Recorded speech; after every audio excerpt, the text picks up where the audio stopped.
Di antara sederet nama sahabat Rasulullah Shallallahu Alaihi Wasallam dari golongan muhajirin, tercatat nama Zaid bin Khattab. Ia adalah saudara sebapak dengan Umar bin Al-Khattab. Zaid lebih dulu memeluk Islam daripada adiknya, Umar. Zaid seorang mujahid yang banyak mendekatkan diri kepada Allah Subhanahu wa Ta'ala. Nama lengkapnya adalah Zaid bin Khattab bin Nufail bin Abdul Uzza bin Rayah bin Abdullah bin Kit bin Razah bin Adi bin Ka'ab bin Lu'ay bin Galib bin Fir al-Qurashi al-Adawi. Ia juga dikenal dengan Abu Abdirrahman. Ibunya bernama Asma bintu Wah bin Abib, dari Bani Asad bin Huzaimah. Zaid merupakan keturunan Bani Adi, suku Quraisy dari klan Kinanah. Pada saat ada perintah untuk kaum muslimin supaya hijrah ke Madinah, tanpa pikir panjang Zaid hijrah ke Madinah bersama Umar, Ayyashi, Abu Rabiah, Huwei bin Hazaka As-Sahmi, suami Hafsah binti Umar, Said bin Zaid. Dalam rombongan tersebut, ikut pula 4 anak Bukair, yakni Iyas, Akil, Amir, Khalid, yang merupakan keturunan dari Bani Laits al-Kinaniyah.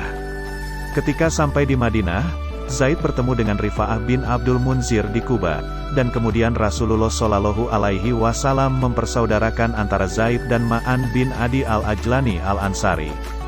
Jadilah, persaudaraan abadi terjalin karena Islam, jauh dari kepentingan duniawi. Keduanya sama-sama syahid dalam pertempuran Yamamah. Zaid memiliki postur tubuh tinggi tegap. Keistimewaan bentuk tubuhnya ini membuatnya mudah dikenali meski dari jarak yang jauh. Selain termasuk orang-orang yang paling awal masuk Islam, ia juga termasuk sahabat yang ikut ke medan perang Badar, Uhud, Khandak, juga mengikuti Bayatur Ridwan dan mengikuti perjanjian damai di Hudaibiyah. Zaid senantiasa mengikuti peperangan setelahnya, baik bersama Rasulullah Shallallahu Alaihi Wasallam ataupun bersama para khalifah setelah Rasulullah Shallallahu Alaihi Wasallam. Penerawangan Rasulullah Shallallahu Alaihi Wasallam. Kisah kepahlawanan Zaid yang sangat heroik bermula ketika Rasulullah Shallallahu Alaihi Wasallam duduk dikelilingi sejumlah kaum muslimin. Hal yang tadi tanyanya diungkapkan oleh Rasulullah Shallallahu Alaihi Wasallam di tengah pembicaraannya. Saat itu, Rasulullah Shallallahu Alaihi Wasallam terdiam beberapa saat, kemudian melanjutkan serta mengarahkan bicaranya kepada semua sahabatnya yang duduk di sekelilingnya. Semua yang hadir tersentak kaget ketika beliau bersabda, "Sesungguhnya, di antara kalian ada seorang laki-laki yang gerahamnya di neraka lebih besar dari gunung Uhud." Setelah Rasulullah Shallallahu Alaihi Wasallam mengatakan kalimat tersebut, seluruh sahabat diliputi ketakutan, khawatir kalau setelah itu akan melakukan pelanggaran terhadap ajaran agama. Semua sahabat yang hadir merasa takut dan was-was kalau dirinya lah yang akan mendapatkan akhir yang buruk. Setelah kejadian tersebut, para sahabat yang hadir dan mendengar langsung apa yang diungkapkan oleh Rasulullah Shallallahu Alaihi Wasallam semakin berhati-hati dan senantiasa mawas diri untuk selalu mengerjakan perintah Islam dan menjauhi larangannya. Seiring perjalanan waktu, sebagian besar sahabat yang mendengar pembicaraan Rasulullah Shallallahu Alaihi Wasallam waktu itu telah menjemput maut. Semua yang lebih dulu menghadap Allah Subhanahu wa Ta'ala menemui ajalnya dengan akhir yang baik, mati sebagai syuhada di medan perang. Mereka selamat dari ramalan Rasulullah Shallallahu Alaihi Wasallam. Dan, tersisa 2 orang yang masih hidup, Abu Hurairah dan Rajal bin Unfuah. Salah satunya pasti yang dimaksud oleh Rasulullah Shallallahu Alaihi Wasallam. Ketakutan dan rasa khawatir yang luar biasa terjadi pada Abu Hurairah. Sahabat yang paling banyak meriwayatkan hadis dari Rasulullah Shallallahu Alaihi Wasallam ini badannya sering bergetar, matanya susah dipejamkan. Pikirannya selalu menerawang mengingat tempat dan ramalan Rasulullah Shallallahu Alaihi Wasallam yang diyakininya pasti terjadi. Lebih merisaukan lagi karena yang tersisa hanya dirinya dan Rajal bin Unfuah. Suatu ketika Abu Hurairah merasa lega, tabir itu terkuak. Sudah jelas siapa sebenarnya yang dimaksud oleh Rasulullah Shallallahu Alaihi Wasallam, orang munafik yang celaka itu. Pasca Rasulullah wafat, saat Abu Bakar menjadi khalifah pengganti Rasulullah Shallallahu Alaihi Wasallam, saat terjadi tren nabi palsu. Rajal keluar dari Islam dan bergabung dengan Musailamah Al-Kadzab dan mengakui kenabiannya. Sekarang sudah jelas siapa yang dikabarkan Rasulullah Shallallahu Alaihi Wasallam akan mendapat akhir yang buruk. Sahabat yang berkhianat. Jauh sebelum Rasulullah Shallallahu Alaihi Wasallam meninggal dunia, Rajal bin Unfuah menemui Rasulullah Shallallahu Alaihi Wasallam untuk berbaiat dan masuk Islam. Namun kebersamaannya dengan Rasulullah Shallallahu Alaihi Wasallam hanya sekejap saja. Setelah berbaiat dan menyatakan masuk Islam, ia kembali kepada kaumnya. Tidak pernah datang lagi ke Madinah, kecuali setelah Rasulullah Shallallahu Alaihi Wasallam wafat dan Abu Bakar menjadi khalifah. Sebagai khalifah, Abu Bakar sudah mendengar kabar bahwa penduduk Yamamah bergabung dengan Musailamah yang mendeklarasikan diri menjadi nabi.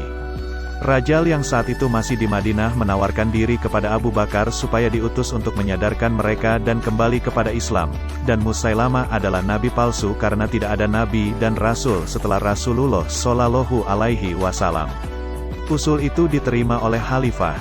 Rajal segera bertolak ke Yamamah sebagai utusan khalifah. Namun sangat disayangkan, imannya terlalu lemah dan keropos. Ketika ia menyaksikan jumlah pengikut Musailamah sangat banyak, ia menjadi pengecut dan yakin bahwa pasukan Islam tidak akan menang. Sikap pengecut didukung bisikan jiwa khianatnya menyeretnya untuk bergabung dengan barisan Musailamah Al-Kadzdzab. Saat itu pula dirinya murtad, keluar dari Islam dan bergabung dengan kaum murtad di bawah panji Musailamah, sang nabi palsu. Sebagai seorang utusan khalifah yang membelot, Rajal jauh lebih berbahaya daripada Musailamah.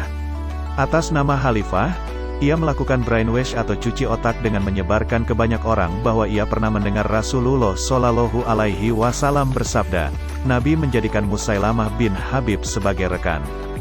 Maka, setelah Rasulullah Shallallahu Alaihi Wasallam wafat, orang yang paling berhak membawa bendera kenabian ialah Musailamah.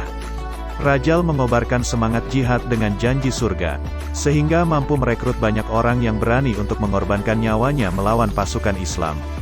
Pengikut Musailamah kian bertambah banyak. Kabar Rajal yang khianat dan murtad sampai ke Madinah dan menyulut kemarahan orang-orang Islam. Gaya cuci otak Rajal sukses menyesatkan banyak orang yang secara otomatis memperluas daerah peperangan yang mau tak mau harus diterjuni kaum muslimin. Seorang punggawa pasukan muslim yang paling geram dan ingin sekali berjumpa dengan Rajal adalah seorang sahabat agung yang namanya terukir indah dalam buku-buku sejarah, yaitu Zaid bin Khattab. Bagi Zaid bin Khattab, Rajal lebih berbahaya dari Musailamah. Kemurtadannya bukan karena meyakini Musailamah sebagai nabi, melainkan karena ada keuntungan yang ingin diperolehnya. Oleh sebab inilah, ia menjadi seorang pembohong, munafik, dan oportunis. Zaid sangat membenci kemunafikan dan kebohongan. Sama seperti adiknya, Umar. Kebencian itu akan semakin memuncak ketika kemunafikan yang dilakukan hanya karena ingin mengambil keuntungan semu. Untuk tujuan-tujuan rendah itulah, Rajal memainkan peran jahatnya, sehingga jumlah pengikut Musailamah meningkat tajam. Dengan demikian, ia telah mengantarkan mereka pada kematian dan kebinasaan yang hina, mati di medan perang murtad. Pada awalnya mereka dicuci otaknya, disesatkan, lalu dibinasakan. Untuk tujuan apa? Ketamakan yang disembunyikan dalam bingkai indah memukau. Bersama pasukan muslim yang lain, untuk menyempurnakan keimanannya, Zaid mempersiapkan diri menumpas kekacauan ini. Sasarannya bukan Musailamah, tetapi yang lebih jahat dan lebih berbahaya dari Musailamah, yaitu Rajal bin Unfuah. Untuk memerangi Musailamah dan pengikutnya, Khalifah Abu Bakar menunjuk Khalid bin Walid sebagai panglima pasukan Islam. Panglima perang yang terengginas, piawai, ahli strategi dan pemberani ini segera mengumpulkan pasukan Islam. Pasukannya dikelompokkan menjadi beberapa regu dengan tugas masing-masing. Khalid menyerahkan bendera pasukan kepada Zaid bin Khattab. Keberanian Zaid, salah satu pemicu kemenangan umat Islam. Dua pasukan saling berhadapan, siap menyabung nyawa. Dengan pekik kalimat takbir dan teriakan membahana menyebut nama Rasulullah Shallallahu Alaihi Wasallam. Pasukan Islam dengan semangat tinggi menyerbu bagai gelombang pasang. Bani Hanifah, pengikut Musailamah menyambut pasukan Islam dan berperang mati-matian. Pasukan Islam keteteran dan banyak yang gugur sebagai syahid. Zaid yang membawa bendera pasukan melihat mental dan semangat juang pasukan Islam mulai menurun. Segera ia mendaki sebuah tempat yang agak tinggi, dengan suara nyaring berseru kepada pasukannya. Wahai tentara Allah, jangan gentar. Gempur musuh, serang mereka habis-habisan. Demi Allah, aku tidak akan bicara lagi sebelum mereka dibinasakan Allah atau aku menemuinya dan menyampaikan alasan-alasanku. Setelah itu, Zaid pun turun. Pedangnya digenggam erat-erat, gerahamnya gemeretak.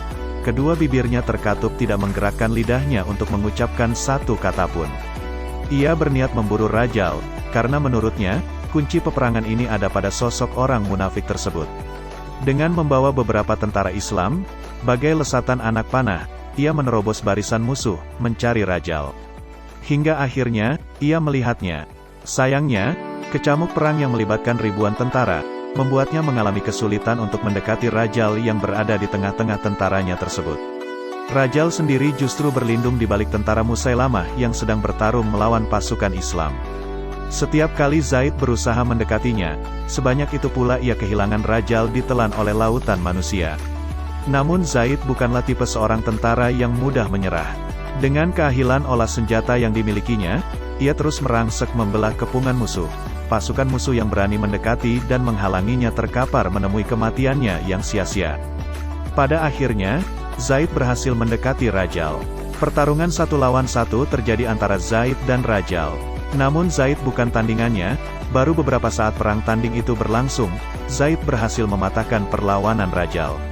Sosok murtad dan munafik yang penuh kesombongan, kebohongan, dan kebusukan akhirnya roboh bersimbah darah dengan luka menganga di lehernya bekas pedang Zaid. Tewasnya Rajal membawa akibat buruk bagi pasukan Musailamah, bendera pasukannya mulai berjatuhan. Musailamah cemas, bingung dan gentar. Begitu juga Muhkam bin Tufail dan seluruh pasukannya. Sebelumnya, Musailamah telah menjanjikan kemenangan yang nyata dan bersama Rajal bin Unfuah serta Muhkam bin Tufail akan membawa mereka ke masa depan gemilang dengan menyebarkan agama serta membangun pemerintahan mereka. Sekarang, Rajal telah mati. Berarti kenabian Musailamah adalah bohong. Besok giliran Muhkam yang tewas dan lusa giliran Musailamah. Demikianlah, Zaid bin Hathab telah menyebabkan kehancuran dahsyat di barisan Musailamah. Berbeda dengan pasukan musuh, ketika mengetahui tewasnya Rajal, moral dan semangat tempur pasukan Islam makin meningkat berkali lipat sampai yang terluka pun bangkit lagi dengan pedangnya tanpa mempedulikan darah yang menetes dari tubuhnya. Bahkan, mereka yang telah berada di bibir maut, yang tidak ada tanda-tanda hidup lagi kecuali isyarat mata, sewaktu berita gembira itu sampai ke telinga mereka merasakannya seperti mimpi indah. Mereka ingin sekali diberi kekuatan untuk kembali berperang dan menyaksikan kemenangan yang mengagumkan di akhir hayat mereka. Zaid bin Hathab menengadahkan kedua tangannya ke langit, mengagungkan Tuhannya, dan bersyukur atas nikmatnya. Setelah itu, ia kembali pada pedangnya dan sikap diamnya, karena ia telah bersumpah tidak akan berbicara sampai kemenangan benar-benar tercapai atau ia sendiri menjadi syahid. Pasukan Islam berada di atas angin. Kemenangan sudah sangat dekat. Di saat itulah, Zaid berharap Allah Subhanahu wa Ta'ala memberinya kesyahidan di perang Yamamah ini. Sebuah akhir hidup yang begitu bahagia, yang selama ini dicarinya. Harum wangi surga dirasakannya, membuatnya semakin rindu dan tekadnya semakin membara. Tanpa merasa lelah dan tak kenal takut, ia terus menerjang ke barisan musuh, menebaskan pedangnya mencari cita-cita agungnya. Dan, akhirnya pahlawan Islam yang gagah berani itu gugur sebagai syahid. Terima kasih yang sudah menonton video-video kami, semoga dapat terhibur dan menambah wawasan kalian. Maka dari itu bergabunglah bersama kami, jangan lupa like, komen dan subscribe dan nyalakan lonceng notifikasinya. Assalamualaikum warahmatullahi wabarakatuh.